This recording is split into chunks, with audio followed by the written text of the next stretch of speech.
So retention and revenue, like that's kind of what it keeps coming down to, is you want to get paid for what you're doing and you want to keep the patients coming and paying you.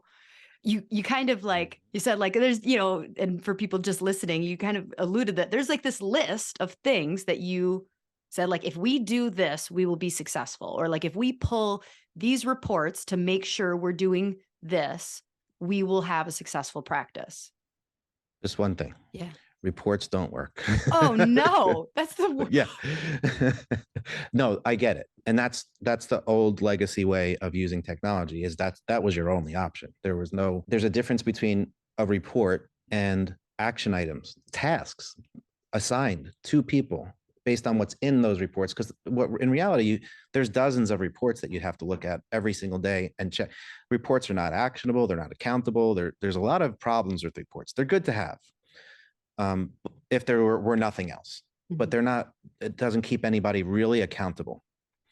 So the shift is, okay, you have all these reports, but who's looking at all of them to find every single thing that we need to do or missed, right? Nobody, unless you have AI, you can't do that. It's the same thing with aging reports for billing.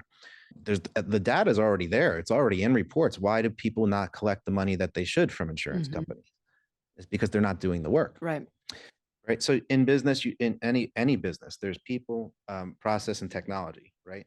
And management, you have to quantify what needs to be done. That's like your systems, right? Quantify and delegate and then verify that it actually happened. So you know what your process is for new patients, for reactivations, for all this stuff. You know all the steps. They know all the steps. It's probably documented in your office, right? Somewhere. Right. Or it should be. So, but you've quantified the work and you've delegated the work.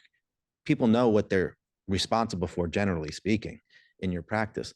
The step in management that's most frequently missed is verifying that the work actually happened. Follow through. To the level. I suck at that. Yeah.